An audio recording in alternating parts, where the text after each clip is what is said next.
Morning. मी सूरज वाघ, पुणे जिल्ह्यातील सविंदने गावामध्ये. आपण आपले प्रगतशील शेतकरी आहेत जयकुमार मोठे म्हणून. त्यांचं गावामध्ये हॉटेल पण आहे आणि चांगले प्रगतशील शेतकरी आहेत, चांगल्या प्रकारे उत्पन्न पण घेतात. पण आपण त्यांना वेस्टीज कंपनीचे ॲग्री प्रोडक्टची सेंद्रिय शेतीचे म्हणजे सेंद्रिय प्रोडक्टची आपण ट्रीटमेंट दिली होती.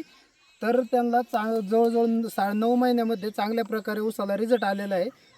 बरोबर. तर ते आपण रिझल्ट पण त्यांच्या तोंडून आपण ऐकणार आहोत. आणि आपले अनिल पाटील सर कोल्हापूरवरून खास म्हणजे प्लॉट व्हिजिटसाठी ऊस पाहण्यासाठी आपण त्यांना बोलवलं होतं आणि ते आलेले आहेत. तर ते पण आपलं 2 मिनटं शेअरिंग करतील आणि आपण मोठे साहेबांकडून पण आपण रिझल्ट ऐकू.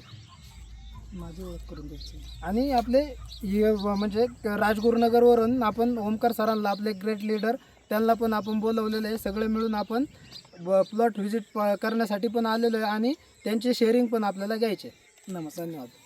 बोला सर. नमस्कार मित्रांनो, आज आम्ही आहोत सविन्ने येथे आणि प्रगतशील शेतकरी मोठे साहेब. मी मोठे साहेबांना विचारणार आहे, सर वेस्टीजचे कुठले कुठले प्रोडक्ट्स तुम्ही सुरुवातीला सरी डोस म्हणून वापरलेले आहेत? सरी फोडती म्हणजे सरी सुरुवातीच्या काळामध्ये ज्यावेळेस ऊस लावला, ज्यावेळेस म्हणजे ऊस उगवून आल्यानंतर आपले ॲग्री 82 आणि ॲग्री ह्युमिक आणि बुरशीनाशक ॲग्री प्रोटेक्टची तुम्ही फवारणी केलेली आहे? पाण्यातून सोडलेलं. त्याच्या अगोदर सरी तयार करते हिमिक ग्रॅन्युल्स वगैरे काय वापरले? त्याच्या अगोदर नाही काय वापरले नाही. बरं.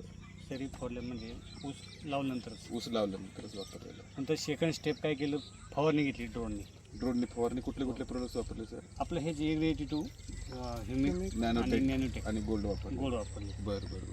रिझल्ट कसा वाटतंय तुम्हाला? त्याचा रिझल्ट सर एकदम खतरनाक आहे, एकदम म्हणजे एकदम छान आहे. बरं. रासायनिक किती वापरलं याच्यामध्ये? रासायनिक सर मार्केटचे 50%. 50% रासायनिक वापरलं. एकरी 4 गुण लागतात, तिथे 2च वापरले. 2च वापरले. प्लस आपले हे ऑर्गॅनिक वापरलेले. रिझल्ट चांगले आहेत. हो. प्रोडक्ट्स वापरून तुम्ही खुश आहात? एकदम खुश सर. किती महिन्याचा ऊस आहे सर? हा साधारण 9.5 ते 10 महिन्याचा ऊस. 9.5 ते 10 महिन्याचा. बरं, 9.5 ते 10 महिन्याचा ऊस आहे मित्रांनो. आज मी तुम्हाला एक मॅजिक दाखवणार आहे. ह्या ऊसाच्या पेरं जी आहे त्या पेरेची साईज तुम्ही बघू शकताय, लांबी बघू शकताय आणि पेरेची संख्या सुद्धा आपण मोजणार आहोत. तर या बघूया किती पेऱ्याची संख्या आहे सर, तुम्ही मोजून दाखवू शकता. हा ऊस आहे, हा ऊस आहे. ऊसाची पेर पण लांब आहे आणि सगळे ऊसाची जवळजवळ सगळी कांडी 22 ते 24 आहे. 1 2 3 4 5 6 7 8 9 10 11 12 13 14 15 16 17 18 19 20 24 कांड्यावर साधारण 22 ते 24 कांड्यावर. तर मित्रांनो, बघितलं असेल तुम्ही नक्कीच 9 ते 9.5 महिन्याचा ऊस आहे आणि तो आहे 22 ते 24 कांड्यावर ऊस आहे. आत्ता कांड्याची साईज तुम्ही बघितलेली आहे, लांबी बघितलेली आहे, रुंदी बघितलेली आहे, जाडी बघितलेली आहे. आणि मी तुम्हाला गॅरंटी देऊन सांगतो की अजून हा ऊस जाईपर्यंत अजून 20 ते 25 कांड्यावर हा नक्कीच ऊस जाईल. आणि ह्या ऊसाचं बियाणं कुठलं आहे सर? 265 व्हरायटी 265 बियाणं आहे. आणि जवळपास ॲव्हरेज जे पडणार आहे ते मला नक्कीच असे आहे की 2 टनाच्या पेक्षा जास्त ॲव्हरेज सर तुम्हाला 101% या प्रोडक्ट्समुळे पडणार आहे. आणि शेतकरी मित्रांना काय सल्ला द्याल?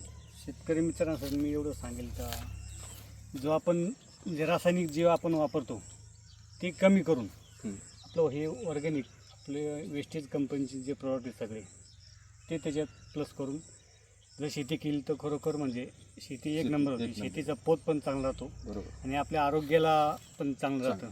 रासायनिक जे कमी होईल, ऑर्गॅनिक जास्त झाल्यानंतर आपलं आरोग्य पण व्यवस्थित राहील. बरोबर. नक्कीच मित्रांनो, खूप चांगला संदेश दिला आहे. जर तुमचं खरोखरच जमिनीचं आरोग्य आणि शेतकऱ्यांनी स्वतःचं आरोग्य जर टिकवायचं असेल तर एकात्मिक खत नियोजन पद्धतीनं शेती करणं काळाची गरज आहे. म्हणजेच रासायनिक थोडं आणि जैविक थोडं जर करत गेलात, वेस्टीज आणि त्याच्यासोबत जर वेस्टीजचे प्रोडक्ट जर तुम्ही नक्कीच वापरलात तर रिझल्टची गॅरंटी आम्ही तुम्हाला देऊ शकतो. आणि मला असं वाटतं की इथंच थांबूया. धन्यवाद.